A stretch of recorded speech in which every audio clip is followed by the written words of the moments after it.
Hello, hello, hello. Welcome, everybody, back to the Rebuildables podcast and show, hosted from Brookfield, Illinois, now in my room with a new desk, though. So hopefully that will help everything. But again, this week, I am not alone. I brought my friend, my DJ, anything else that I'd ever need, and my first famous friend, because he's already secretly famous. He won't admit it. Preme. Preme, I love you coming on this. This is a perfect episode because we're talking about the Miami Dolphins, and they're in the same conference as your Patriots. Yes, sir. Yes, sir. The Dolphins are a pretty crazy team. a pretty random team. So I'm excited to talk about the Dolphins. Do this today. And the Dolphins are crazy, not just because they're in the Patriots and stuff, but a lot of weird things just happen in Miami.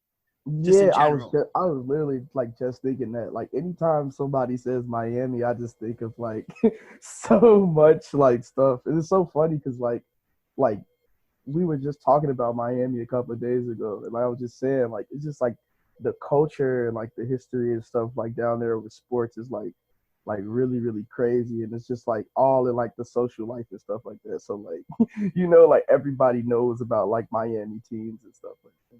It's a different level. It's one of the biggest cities in the nation. It's arguably one of the biggest states. Not arguably. There's facts behind stuff like that. But before we get too deep into Miami, let's talk a little bit about what's going on in the sports world and the world around us. Obviously, the NFL just had their draft, which we're going to talk about a bit later, with the Dolphins being one of the top 10 picks. Did you watch any parts of it? And if you did, what did you think about it?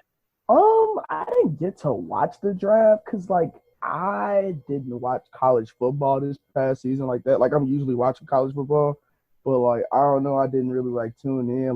My Michigan Wolverines, I don't think we did that good. So I wasn't really I wasn't really so focused on players and stuff like that. But I heard a couple of teams got some good picks. I think since Brady just went to the Buccaneers, I think the Buccaneers got a decent pick or something like that. That's all I really heard. But other than that, I didn't really see anything unless the memes, the memes. Of course, the memes. Taking the phone. But other than that, I haven't really heard anything.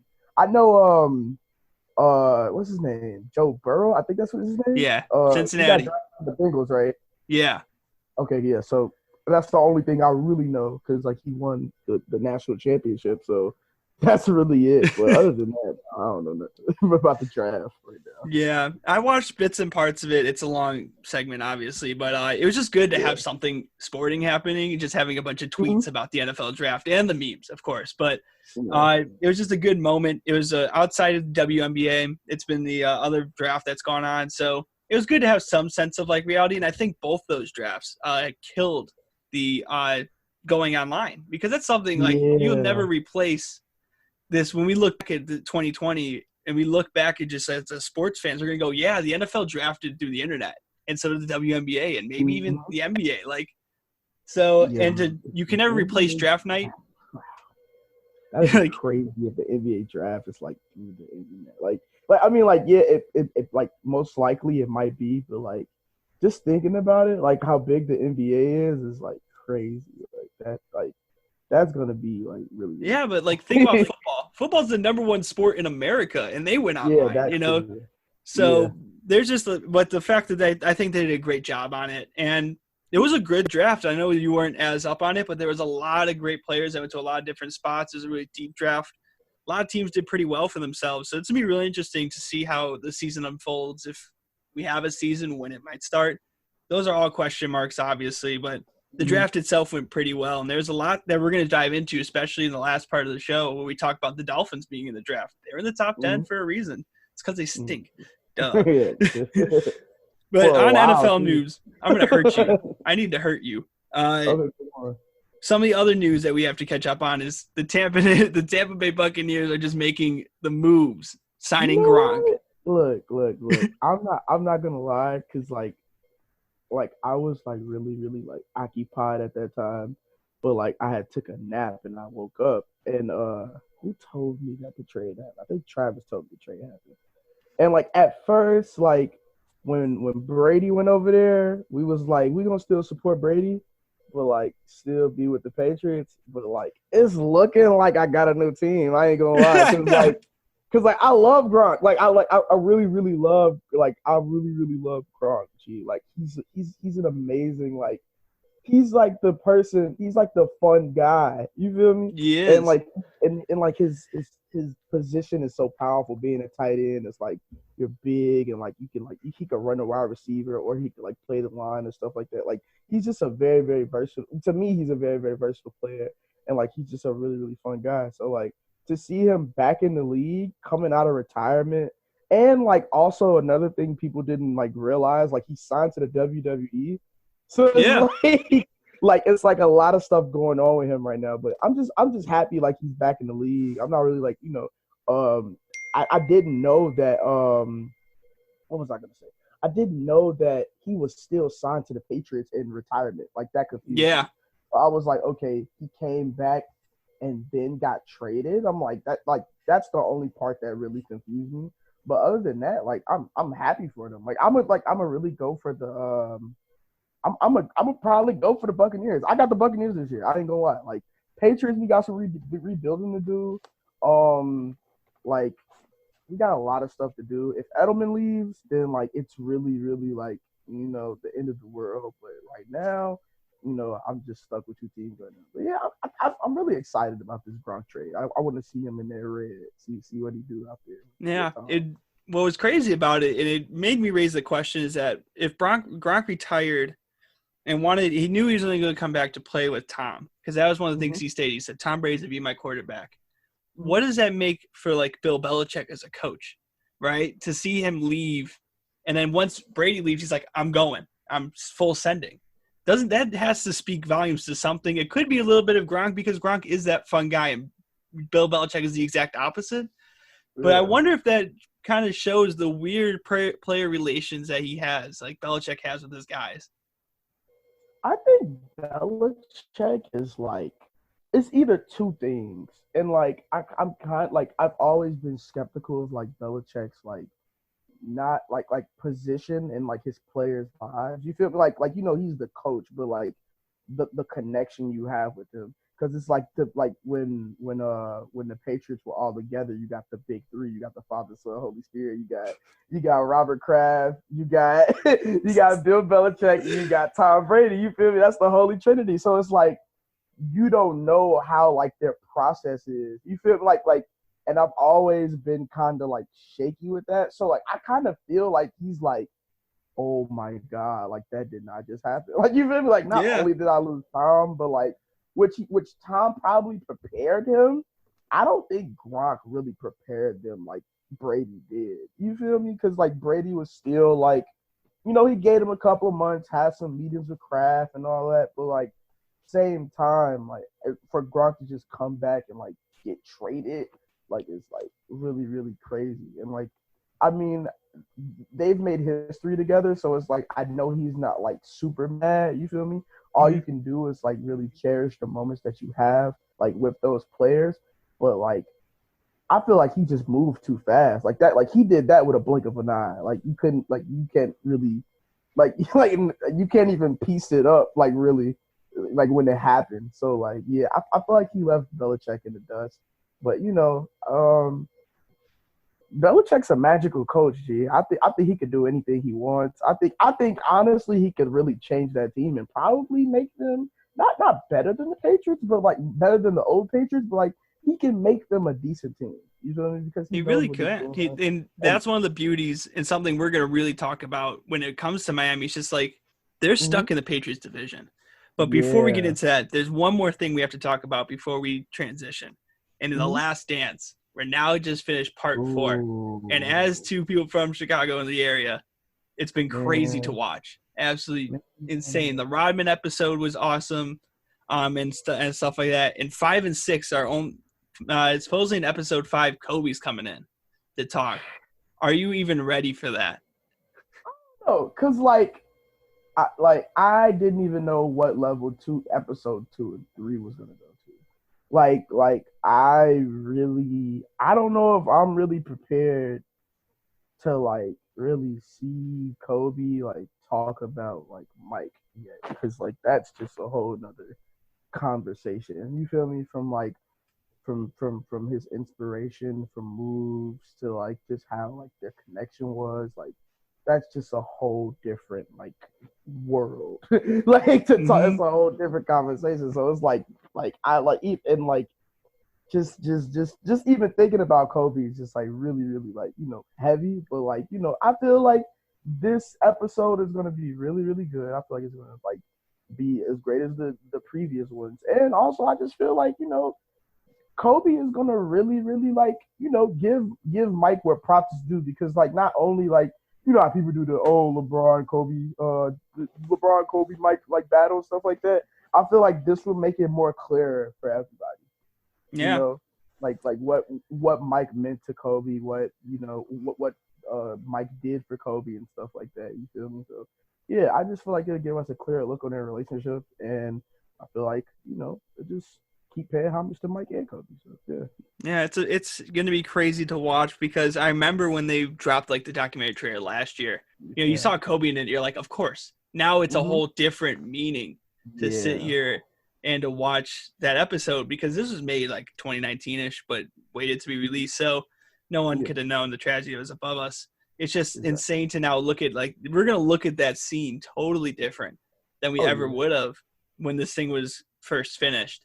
But outside of that, we're going to run into a quick little break here. I want to thank everybody for listening. I'm going to make my public service announcement.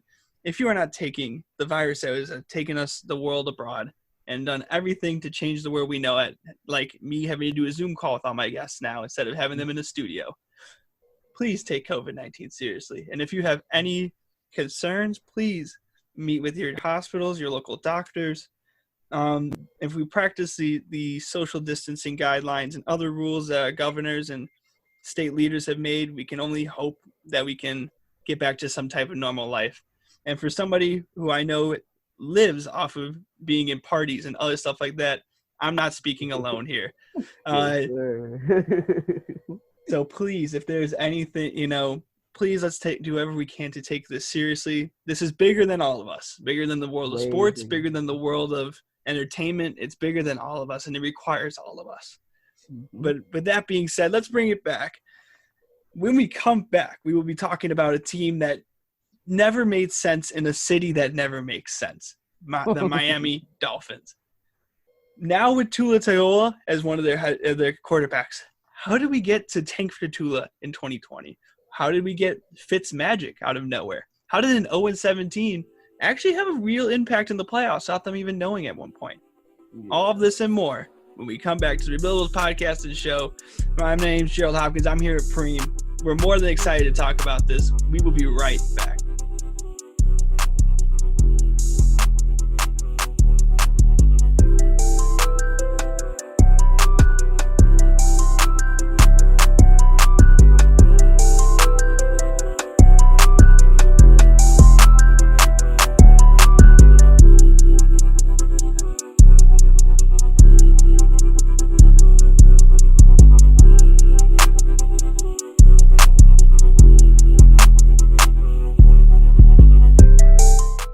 And we are back with more Miami Dolphins talk here on the Rebuildables Show podcast, whatever you want to call it at this point. I don't even know what it is. I just talk for fun. I'm here still with my DJ, Preme. We're back here. And we're going to go back a couple years. And we're going to go to 2015. Okay? But before we really get too deep into 2015, when I say the Miami Dolphins, what jogs your memory? What's like the first couple things you think of? Think of Reggie Bush, because Reggie Bush was one of my favorite running back in the league, and he went to the Miami Dolphins one time. I think of AB's last game with the Patriots. Yeah, when he caught that amazing touchdown in Miami. Yeah, that's all I really think about when I think of Miami, or I just think of like the colors. Like I love their colors. And yeah, and just them like not being like the team like they should be, for the city they're in. Like, every time I think about that, I wish they were like a more like a little better team for like, because they're like in like one of the best cities in the world. So. Yeah, no, for sure. I think a lot of like the Dan Marino years and how much of a legend he was, them having that perfect season in 72, being the only team to do it. Your Patriots came close, but I talked about that in a different episode with the Giants being the Patriots like kryptonite for no reason. And Don Shula, who was the coach at that time, who he's like a legendary Hall of Fame coach. Yeah. And the other thing, when I think of like Miami, like sports wise, I think of like how many great football colleges are in the state. Like you have Florida with the Gators, you have Florida State, the Seminoles with Jameis Winston at that time, and the U in the same city. And especially with the U being in the 80s, right? This is when like the Dolphins are still a pretty solid team. They still have Don Shula as the coach, and the rise of Miami through its own state, because that's how the U really came to what it was, is by recruiting in-state really well and kind of building what they were through that. So all this is basically to say that like Florida is a really deep football culture, and like even with 2 professional teams and multiple state schools, that even at like the high school to grade school level, it's deep, and there's always talent coming out of Florida. You can look at those places like Florida, California, Texas, places that are warm all year. There's a lot of talent, for better or worse, right? So when I think of that, you would think a team like the Dolphins would be good. And for some years they were. They had a really successful start. They started in 1966. They have 2 Super Bowls by 72. That's crazy. But when we look at them today, like we did when we start in like 2015, they're not. Because let's look at 2015. Your Patriots are 12-4. And this is where they have the Holy Trinity. You have Kraft, Gronk, and Brady. I said Gronk. Belichick and Brady, Gronk and Edelman and Danny Amendola, all on that team. This is when Amendola, I miss Amendola. And he'll come back a little bit later. Cam Newton's the MVP this year in 2015. Remember that year. This is the year that the Panthers are really killing it. The Broncos win the Super Bowl against the Panthers. This is when Cam doesn't do that hot in that seat, like in that playoffs or that final game, but the Broncos win it in 2012. And the Bengals are also like really good. This is when like everyone loves Andy Dalton. They go 12-4. They have Mohamed Sanu, Marvin Jones, and AJ Green. These are just some of like the players and like teams that really you think of when you think of like 2015, just to get us everyone in the mindset here. But for our Dolphins, we're 6-10, and they fired Coach Philbin, Joe Philbin, in the middle of the year. He had never had a full winning season with the Dolphins. Some of the key pieces though that we could think of and like are important and we'll see more are like Ryan Tannehill. Ryan Tannehill is going to be one of the biggest story plots of the Miami Dolphins until today. Jarvis Landry, one of the best wide receivers in the league, still playing. Ndamukong Suh, dirty but good.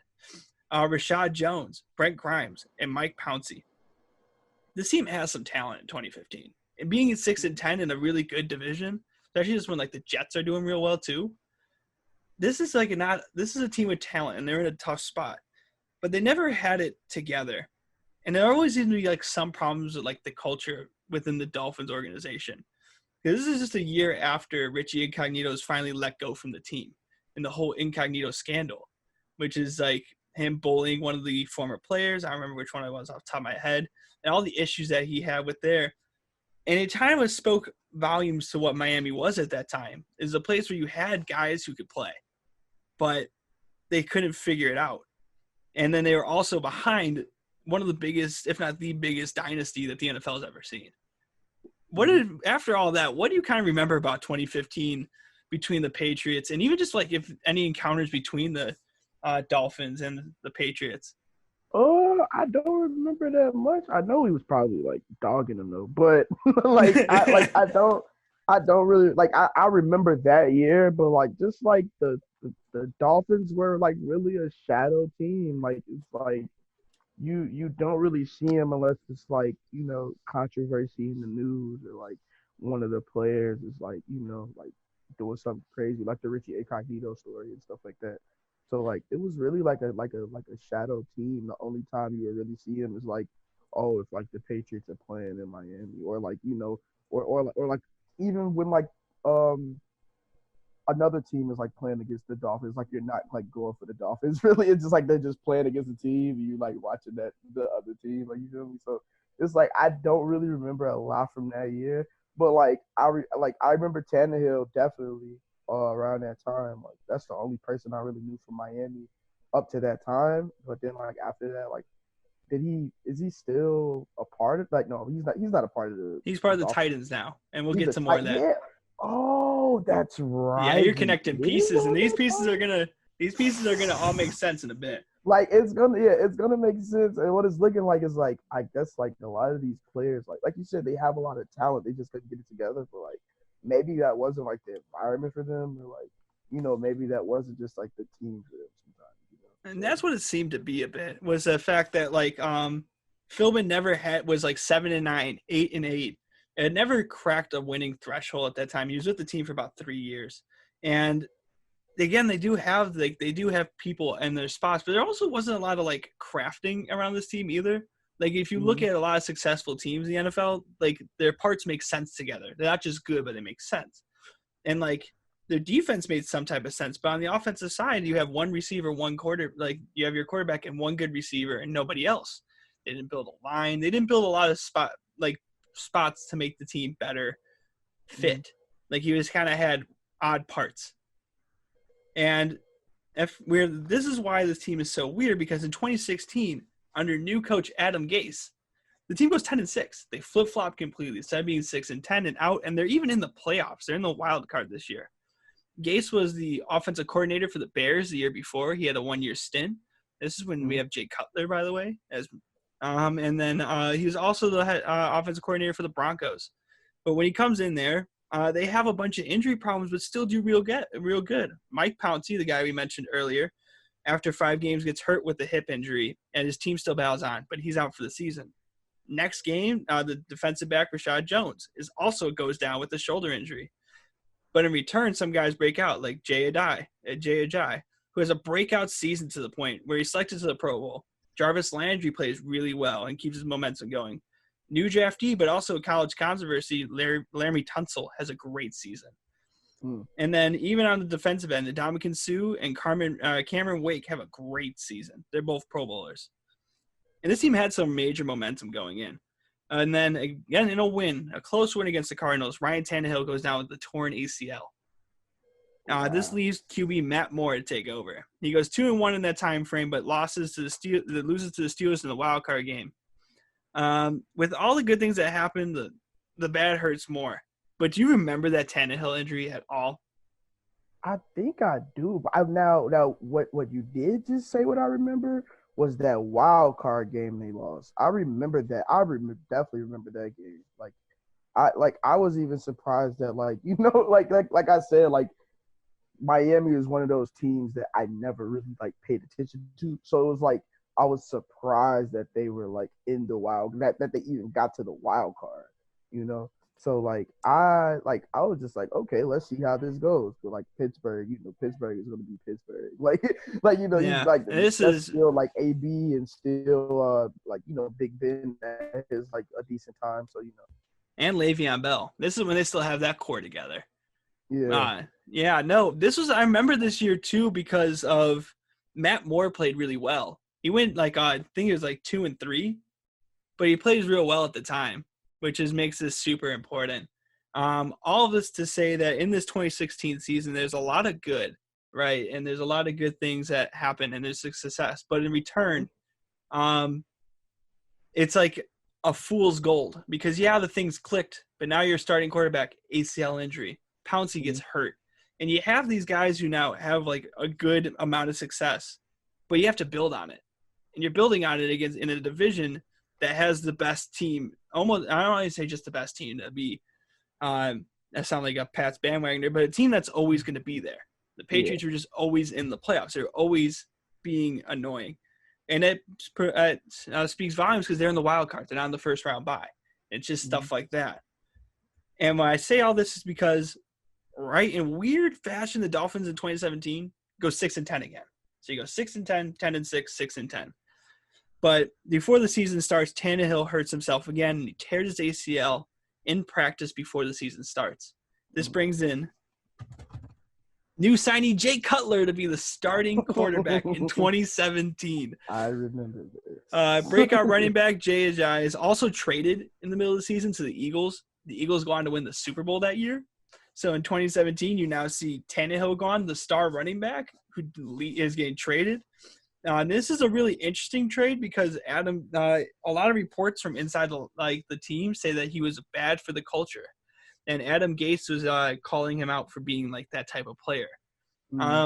We can look back at it now and say, well, is it worth it or not? But at the time, this is kind of like a moment where we see a really big tension move of we're trying to create a culture and this guy doesn't fit it, but he's also one of our better players and they move him. Something that doesn't seem to prove out well at the moment, but in 2017 seems to kind of make some sense. The defensive core with Rashad Jones and Ndamukong Suh and Cameron Wake put in their work. And even with all that, the offense is just not enough. Jay Cutler does not do what he has to do because after 3 seasons, if not more, the Bears, he had a proven track record. He was a guy with a long arm and a guy who could throw deep. But he wasn't the guy who was going to hit a lot of short passes. And he only still has one major receiver, and that is in what's his name? Jarvis Landry. So with that all being said, this 2017 season is really weird because now your star quarterback who just came off of injury gets hit again. Now, do you remember that 2017 season? I know you're going to remember it a bit because of Jay Cutler. Yeah, Jay Cutler, because Chicago was on fire when he went to Miami, because that's the thing with Chicago, we'll hate a player, but when they're finally gone, they'll be like, oh snap, he really left. So I remember Jay Cutler being on Miami, and I think a lot of people were anticipating for him to do really really well in Miami. Actually, they were really looking forward to see what he was going to bring to the team and how he was going to play, but it didn't go the good way it was supposed to go. So I know that as soon as a couple of games went by, people was like, oh yeah, it's just Miami. It's just Miami with Jay Cutler now, so yeah, I definitely do remember those times. Like I said, they do deserve they do deserve the chance to be able to be in a good position in the game and stuff like that. I just remember they signed Jay Cutler at first. It was supposed to just kind of be a safe signing, hey, we're gonna have him as a backup. He's not really gonna challenge Tannehill, but because of that ACL, they needed somebody with some quality. They got him on a good deal. But it hurts and it just speaks volumes to what Tannehill did and didn't do for the Dolphins and getting hurt for that whole season. Because now you're throwing a Jay Cutler who is really, hit or miss right in to a new offense and even though Adam Gase was a guy he had worked with for a while, it was still, you're in Miami, you're in a new environment, it's warm all the time, and he was older. This is not 25-year-old Jay Cutler. This is 30-year-old Jay Cutler. And he didn't have a lot of people around him, So this 2017 season is all really formed by one injury, if anything, because it's an injury to arguably the corner piece of this team. The defensive players are some of that corner piece, but Ryan Tannehill is the goal, is if you build around him, we'll do something. And a lot of people had faith in him. I remember this, that it was what do you do with him? He's not bad. He's not just going to let you down. And that 2016 season saw an emergence of him. So it's really interesting to kind of look at how important he was to the team, even though his stats and numbers now don't look like it. And to kind of prove off that point, in 2018, after that struggle of 2017, the Dolphins don't do much and go 7-9. And they finish second in the AFC East, but this is now when the Bills and the Jets are struggling. With that being said, there's some major moves that happen, like Jarvis Landry kind of being gone. Now he's traded to the Browns, which leads to the Browns fiasco, which I talked a bit about in the Giants episode, and the Browns episode. I have look at this, all the teams that stink together. And then Ndamukong Suh and Pouncey both leave. So you're starting to see some of these pieces slowly move away. In return, they add your favorite, Danny Amendola, and Brandon Bolden from the Pats. Frank Gore and Albert Winston are all now on this 2018 team. Tannehill comes back. Yeah, Danny Amendola. That's right. He's back. and Frank Gore. I forgot about that too. Frank Gore moves around. He's a journeyman, but he's such in great shape that he can do anything, it feels like. And that's what's insane about him as a running back. Definitely. He's crazy. And in that same season, Tannehill comes back and he plays 11 games, but in the middle of the season, he has a minor shoulder injury and is replaced by Brock Osweiler, another great quarterback name that comes out of nowhere, who was okay, but this team lost a lot of key games because then going into week 15, the team's 7-6, and they lose 3 games in a row to the Vikings, the Jags, and the Bills. And not only that, especially in this season, there's a lot of close one-score different games. Like if I looked at their first 5 to 6 games and it's 27-20, 20-12, 28-20, 17-27, 31-28. And these are some wins, some losses, but just how those numbers, those are 1 to 2 score games. They're very close. And this is, if you take some of these games, like they started 3-0. And when they got blown out by the Patriots, they come back and play the Bengals and lose 17-27. They beat the Bears 31-28. They lose to the Lions 21-32. Some of those games are when they beat the Jets only 13-6. A lot of those close games shape this season. And there still is some talent. Tannehill's back. Frank Gore, Danny Amendola. But it was all those close games. This is a weirder year because there's like a lot to not remember. This is the last year of Adam Gase because it's the year before next year where he's gone. But they're right there. It feels like. And they even this year, this is when they're right on the cusp, they beat the Patriots 34-33. And this is I remember that game. I was going to say, what do you remember about that game? Because they stopped them from winning the AFC East that week. That was like the last-ditch hope game. Was it really? Wow. Wait.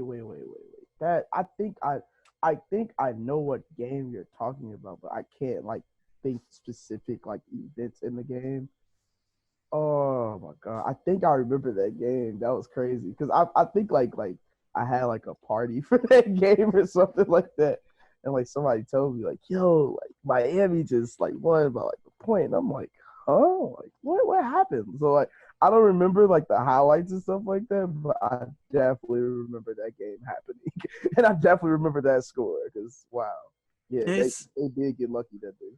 It's such a reflection of them, too, because they have talent. They have guys who can win, and when they're together, they could beat teams. Even the arch rival Patriots, it seems like. I don't even want to call them an arch rival, but like that block of the team or like that roadblock that they could come together and beat guys like that and play really well together.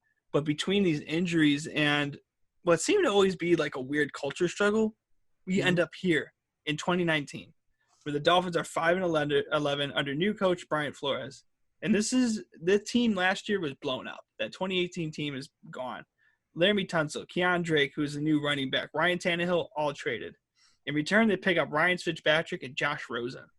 The team started 0-7 and picked up a couple wins on the way. The only thing that was really important this year outside of them tanking was the last game of the season where they beat the Patriots to force them out of the bye week.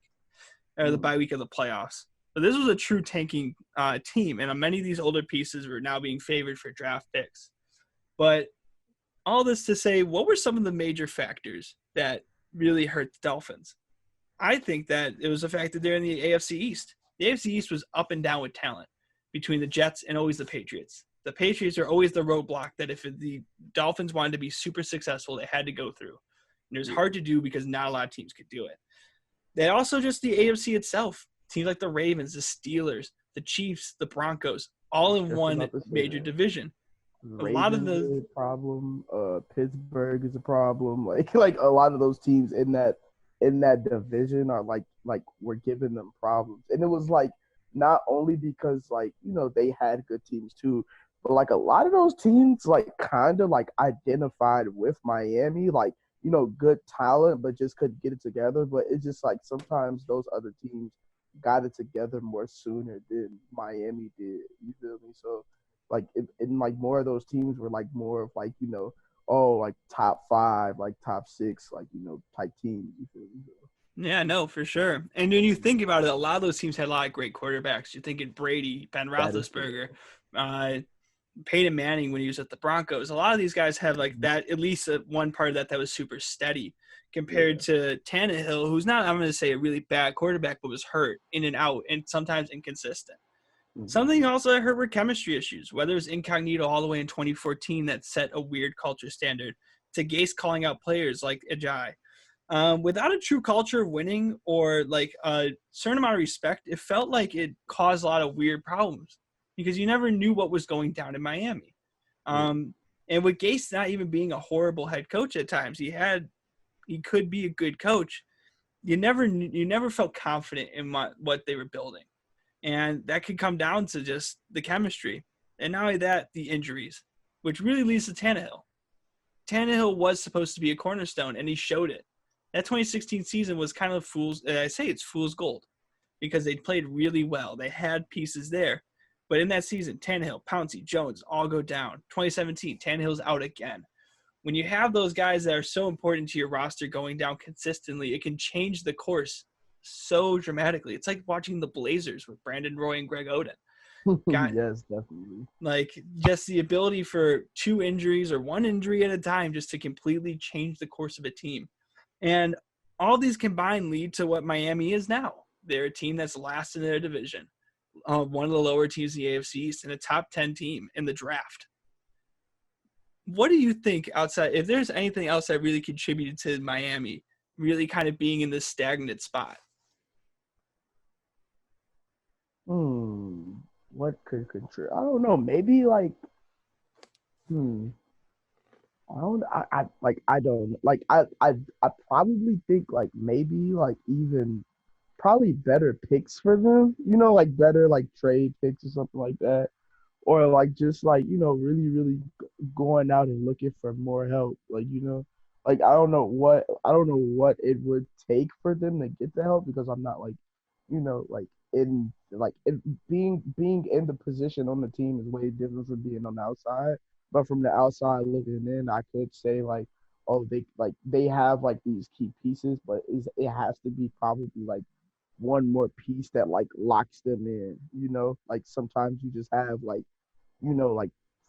like 2 amazing wide receivers, but the other 2 wide receivers are on the field like equally match them, but are as like, like big names as them or something like that. Or like, just like searching for like better quarterbacks or something like it could like I feel like they should have just looked for like better talent for their team because like stuff like picking Jay Cutler is like, and like he has like a track record is like, I'm not doing that if I'm like the Dolphins, So yeah, I just feel like better picks and maybe just more do y'all want it? like do y'all want it as bad? Because like it got to a point where like they were like losing and like they just tanked. So it's like do y'all really want it as bad as like other teams do, or is it just like y'all just want to beat the Miami Dolphins?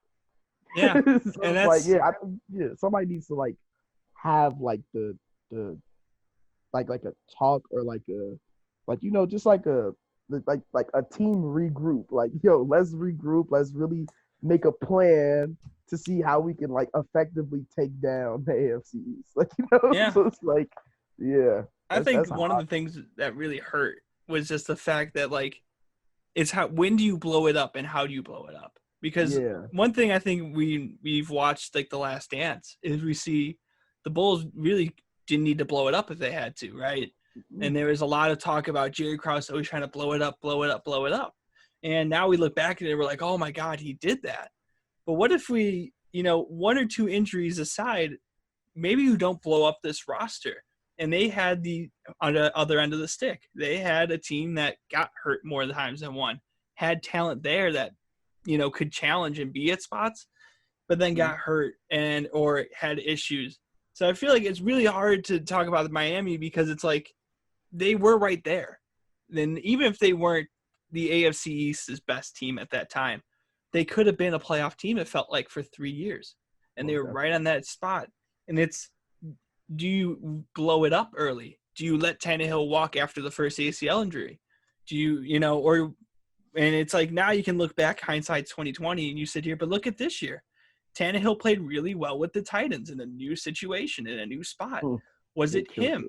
Was it the coach? There's a lot of small things that like, or that 2018 season or 2017 season where 3 or 4 or 5 games are 1-score games.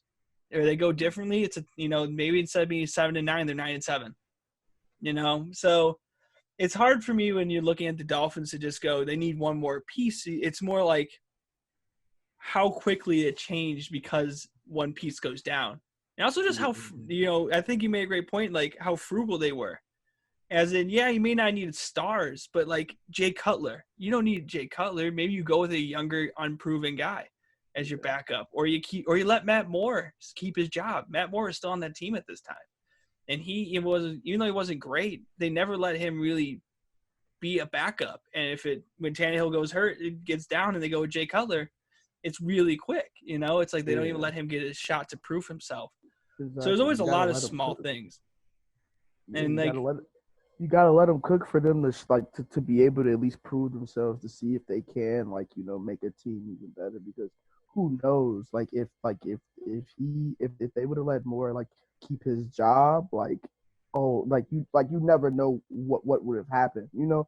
Maybe they would have gone far, or maybe we would have got the same results. We'll never know. But because he got colored, but a lot of things could change when you give backups or people the chances. Because I not to go back to the Patriots, but just to look at other great teams, when Brady's down, or when someone else is down, that backup is getting that time. And just for the team that you play for, I feel like Miami, like I said, Miami is a really, really great team and a really, really amazing organization. So I feel just playing for a certain team should bring out the energy that you need to go get that win. And from seeing when Brady went down, and who do we have? Jimmy G. For, when we had Garoppolo, Garoppolo was out there doing amazing. It's because they gave him his time, and they really let him prove himself. And I think it was another quarterback behind Jimmy G, because Jimmy G had went down. I forgot his name, but same thing. Third string, got to prove myself. Just doing amazing. So it was I just feel that was a good move for the organization, to let them just to let young rising backups cook. So I just feel the Dolphins should be able to do that. Just let the young people that's looking for a shot on the team be able to go out there and really show off their skills, or really show off their speed, and the new stuff that now the new football players doing on the field and stuff like that. So yeah. I just feel they should have definitely did that. They'll probably be in a different situation right now. Yeah, I know. And it looks like they're starting to do that. And I'm going to kind of transition us into the third part of the episode. But just to kind of look, the Dolphins this draft had 3 first-round picks, 2 second-round picks, and 2 fifth-round picks. We're going to get into those picks and more when we come back. Preme, thank you so far for these 2 parts. I do appreciate you popping on. It's been so much fun so far. And when we come back, we're going to talk about the draft. Something I waited to do, I waited for the draft to happen to just kind of talk about what I thought of their moves and other things like that. And what will the Dolphins do now that they're at the bottom of the bottom, they're starting to tank, and they had a tough season? And how does COVID affect all of this? How does not having a season help or hurt the Miami Dolphins, or even have a delayed start? All of this and more when we come back. You're listening to the Rebuildables podcast and show. Hopefully we'll be back on KCOU sooner rather than later. I cannot wait to be back in Columbia. But until then, we're going to be trudging along here and there. Thank you guys for listening. We'll be right back.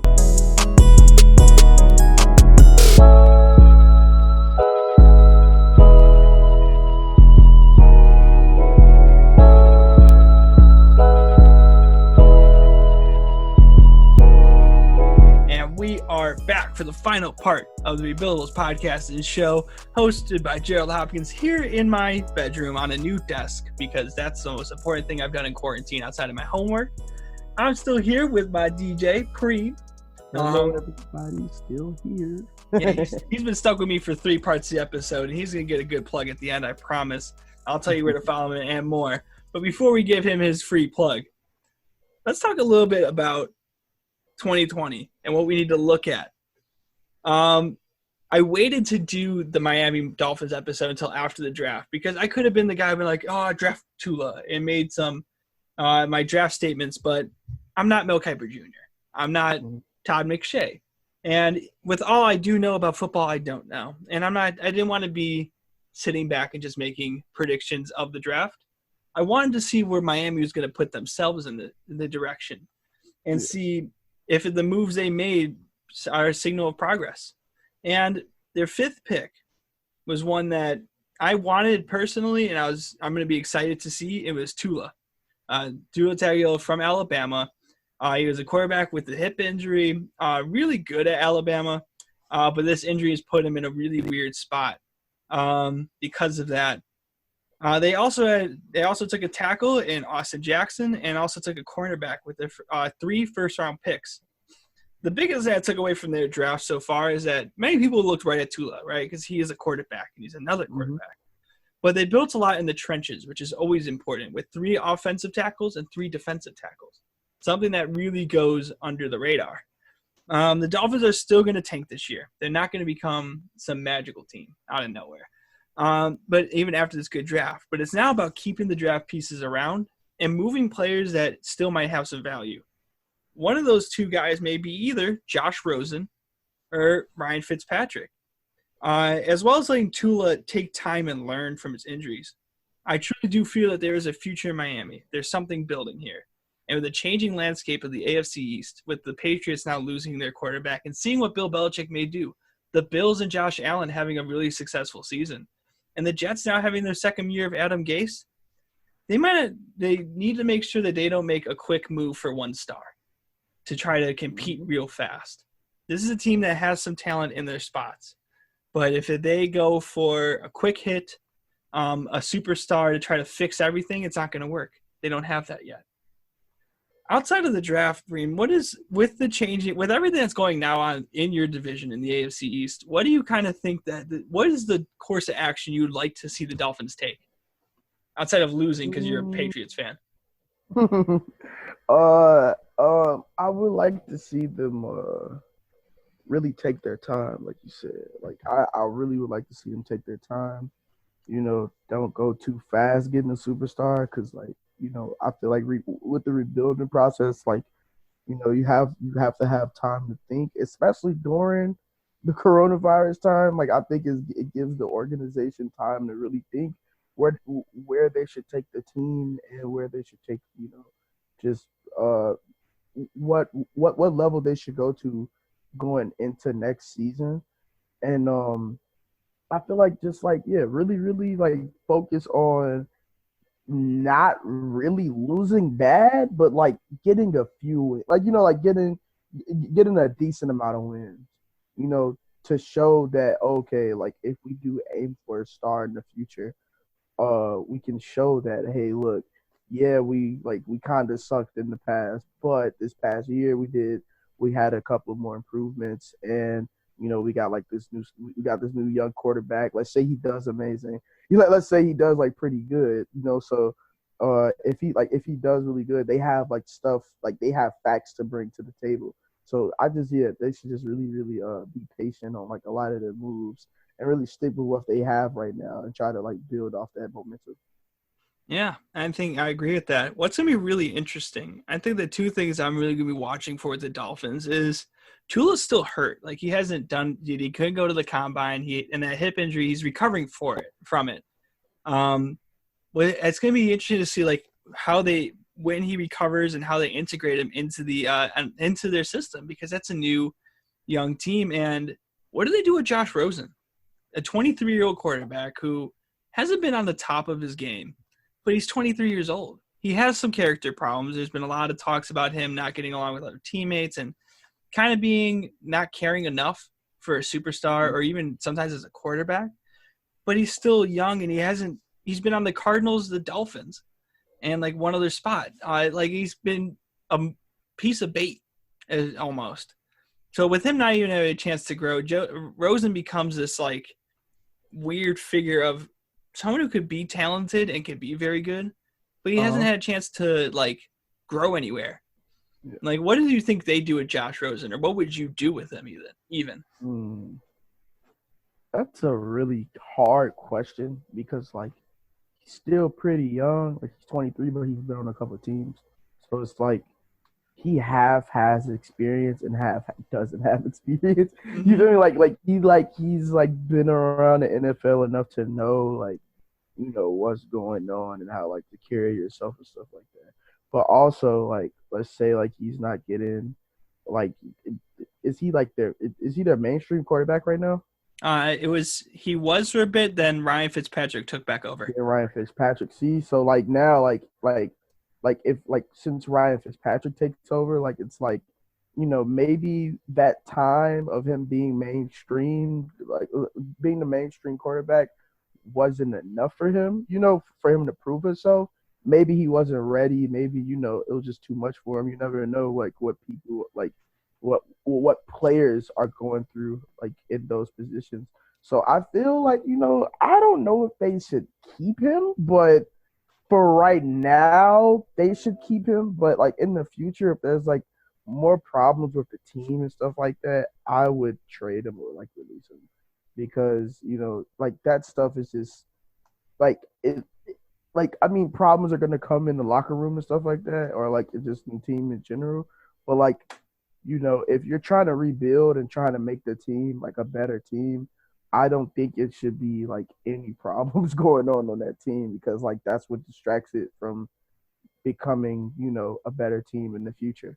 It's just problems and around the players and stuff like that. So I just feel if it's any more problems with him and players, then they should just probably trade him for another piece or something like that. But definitely, I don't know, maybe when preseason comes around, I know they probably gonna play the rookie, but they should definitely give him a couple more shots to see where his head's at and where how he can fit on the team as a quarterback, even though they got a mainstream quarterback and they have the new rookie that everybody's looking forward to. So yeah. I think they should give him a little chance. Okay, we know our relationship is rocky, but if I'm gonna give you this shot and this is gonna be the last shot, the last shot to really prove yourself, because it's yeah, you're young, but you're not young. You should be able to know, So yeah, that's what I feel on that situation. So, and that's all to say if Tula recovers. I think that's gonna be huge, because a hip he's been doing really well according to a lot of reports. I know there's some red flags that they try to put, but even he's still recovering from a major injury.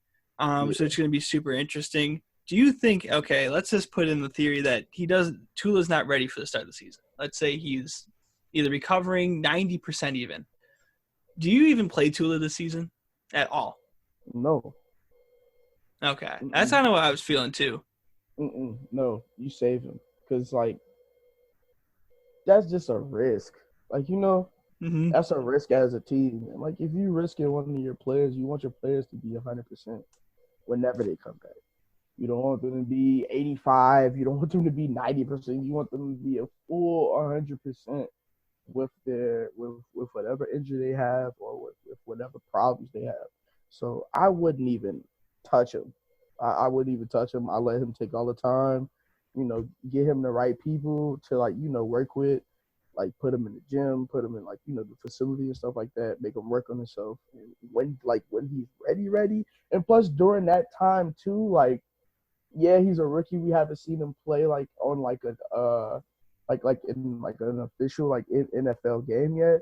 But what I can say is if you give him that time to really work on not only his injury but on his skills, maybe he can be even better than what he was going to be coming into the league, So, that could be an even more, crazier effect on that team, because it's okay, this kid just took his time. He recouped. He's 100%. And not only is he 100%, he's better than what he was in college, because he took that time to actually work on his game and get better. So, yeah, I think they shouldn't even, touch him. They should just work with him. Work on getting his stuff better. So yeah, I think that's a great point. Just he was a really good player. I was really high on Tula because of how good he was at Alabama. And Alabama is usually a place where they're not, you have some good quarterbacks come out of there, but you're not wow. And he was a wow guy. He even moved Jalen Hurts around And Jalen Hurts was a dog. Like, he played. Dog. So to see, like, the player he was, it's just insane to think of, like, and it's just if he recovers well. Outside of that, there's a lot of things the Dolphins can still do. They're still at the bottom. They need to rebuild that receiving core that they let go, and Jarvis Landry, and even Amendola. That's not the same player he once was. And they're starting, I think, in the right spot. I like the fact that they went to the trenches. No one thinks about the trenches unless it's like Khalil Mack. But when you get guys that can even if they're not the best, if they're just good. And I hope that in the next 2 to 3 years, they build a team that works to fit together well. And that's always been one of my big theories in football is you only get around 10 to 15 guys who are really elite at their position. So when you have those guys there, you have to make sure they make sense. The Chiefs made sense this year because you gave a guy who has a really long, strong arm, guys who could run really fast. So when he threw it 55 yards down the field every once in a while, Tyreek Hill could reach there. Or if he overthrew him, it wasn't horrible. Or when we gave Brady a lot of guys who are really sharp on cuts and can make quick passes because Brady's great at throwing 10 to 15 yards down the field. You don't see Brady throwing 55 or 40 all the time because he didn't need to, but he was great at getting 6-7 yard gains off of his throws. And it's how you build around Tua, who's a running quarterback, somebody who's had to move around, who moves around in the pocket a lot. You're going to need to get yourself a good running back and a couple good receivers that are going to have to be ready for him. And I hope that the Dolphins make those moves and they have to keep a culture. You have to keep a coach around. You have to let these guys struggle a bit. If they let go of Brian Flores and in 2 to 3 years, I'm going to be disappointed unless something happens, obviously. But if they're struggling, they have to struggle because they're not there yet. But I hope that they don't give up on the process because the Patriots are kind of feels like they might be losing their grip. And Josh Allen's more inconsistent than people kind of give him credit, I think, for. Do you have any final thoughts about the Miami Dolphins and what you kind of see in their future? No, not any more final thoughts. I feel like, like I said about the quarterback, I feel like they should just take their time. I feel like they should just take their time as a team, period, to just like look for like, more options and just to see what's the next step for them. That's like really it. Like they just have to find out what's the next step and how are they going to turn this team around, in the next year or two. So, you make great points. And with that being said, this is going to be about the end of the podcast, but we can't end it without our guest giving himself the biggest plug possible. Preme, plug away. Okay. So yeah, I'm a Chicago DJ. You can follow me on Instagram. Preme3, PREM3__. Yeah, I'm doing a lot of mixes during this quarantine. I go live, probably like every 2 weeks. And where can we find those lives? Mixler.com/Preme Night Show. And also follow the Preme Night Show Instagram, spelled it how it is, Preme Night Show. But the night is NITE. So PREMENITESHOW on Instagram and Twitter. And SoundCloud, Preme. I think it's I forgot. It's like I have a certain SoundCloud link, but you can find my mixes on SoundCloud. But if you follow me on Instagram, you'll find everything there. So yeah, thank you, Jerry, for having me. This was really, really fun. I like talking about the Dolphins. I learned a lot of new stuff today, and it was just really, really cool. So yeah, thank you, bro. No, I appreciate you more, man. I appreciate you coming on. But yes, please follow Preme on all his social media accounts. Listen to his mixes. We listen to him during 2K games. They're worth it. And yeah, you can catch him everywhere. And hopefully after the quarantine, you can catch him everywhere else too, including maybe Summer Smash. Maybe. Yes, sir. Yeah, you never know. Hey, when's the merch coming out? Can you say? Merch probably in like a week. Well, not like a week. Oh, I just lied. A month.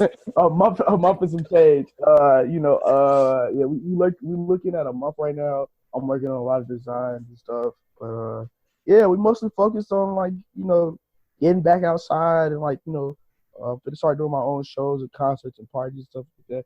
And like you just said, Summer Smash. I mean, I can't tell no details and like that, but if you know, you know. That's all I got to say. If you know, you know. And with that note, this has been the Rebuildables Podcast and Show with your host, Gerald Hopkins, and special guest, Preme. Follow him wherever you need to follow him. You know he's there for you. And with that being said, I want to say thank you to everyone who listens. Thank you to Preme popping on the show. Thank you to Evans and everyone who sends beats to make the show possible. I appreciate everybody. And please stay safe, stay at home, stay notable, whatever you got to say at this point. But it's been, until next time, this has been the Rebuildable Show and Podcast, recorded in Brookfield because I can't do it in Columbia. Thanks for everyone's time and have a good rest of y'all days.